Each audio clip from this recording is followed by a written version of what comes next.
the panel. And Cristóbal, Cobo, why don't you start with some thoughts, particularly struck by your area of expertise is at the intersection of knowledge and education, and we heard a challenge here that technology can bring great opportunities to education, not just in terms of the learning of skills, but the delivery of education.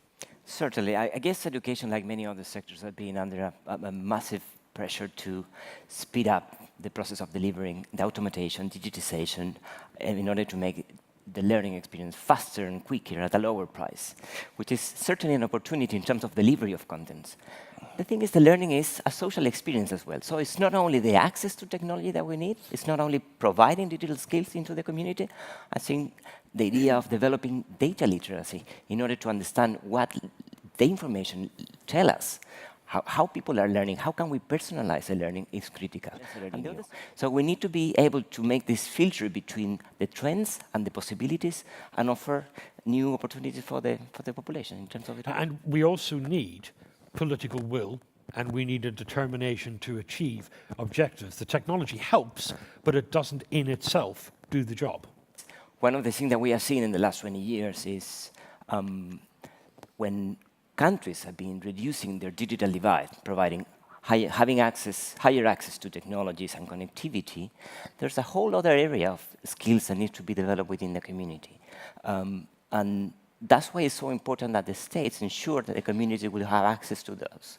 We have seen that the social information society has failed to be inclusive, particularly in rural areas, particularly with people with more age, I would say. So we have to design bridges in order to include everybody on board, and not only the young people who are living in the rural areas with high levels of education.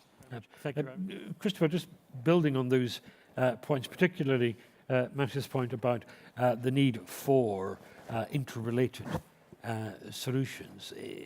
A technological approach alone is not enough to develop that, of course. It needs a wider range of inputs. Based on your knowledge and your experience of what has happened in Uruguay and elsewhere, talk us through how how solutions might be found for the complexity of the issue that Mathias sets out. So when technology came into education, it has been a massive disruptor in terms of what knowledge is relevant, how knowledge is connected with other sources of knowledge, and how different contexts are interrelated and interdependent. So one of the most relevant things today, I think, in education and technology is most of the learning happens outside of the formal learning settings.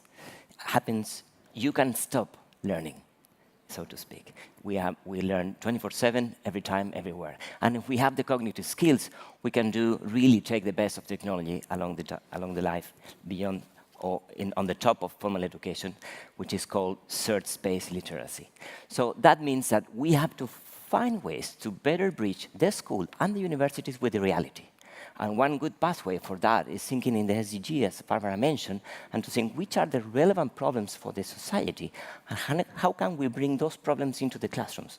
And I think this is a very powerful way of fostering entrepreneurship, creative thinking, scientific thinking into the learning experience. So then the technology is not really relevant. It's only a platform that facilitates this connection. Just a quick comment there. We see consistently different regions of the world reports suggesting that people are not learning when they go to school or the university. They're ill-prepared to get into the job, so your enterprise need to be resetting some of the learning experiences. Likewise, what we see in PISA tests, kids are not learning while they go to education. But at the same time, something really interesting is happening. People are learning beyond education. So people are developing other opportunities for learning. People are taking the best of digital environments in order to develop other skills. Now, the key challenge, I guess, is how can we promote that, and how can we validate that, and give a kind of knowledge currency, which may have a really, really relevance in this world. Okay, thank you. Well, as the lady said, it's not what we know. No, Google knows everything. It's what we do with that knowledge, because knowledge today, in a way, is becoming a commodity. So we constantly refer to these 21st century skills, which are certainly not from the 21st century. In the previous centuries were relevant, but today are relevant for a larger sector of the society. The irony is, despite that we understand that these soft skills are important, we don't know very well how to measure them. We haven't done a great job in that regard. However, we today we produce a lot of things that are evidence of those knowledge produced, which could be a portfolio, a digital footprint of the things that you have done. So the challenge, I guess, is in different states of the education to encourage the learners to provide those evidence that can help later on use them as an evidence. Thank you. So in terms of public policy, we have to move away from the Matthew effect in which the rich get richer, which is something that we see today in digital society. Teachers should be part of this equation. We should bring teachers on board, and we have to reset the way that teachers are trained in order to have the skills. And I guess the key concept here is digital inclusion in order to bring them into this conversation. Okay, thank you all very much. Thank you to all of you for your input and your observations and your questions. We appreciate it. Thank you to our panel. If you can give them a round of applause as our mark of appreciation. Thank you.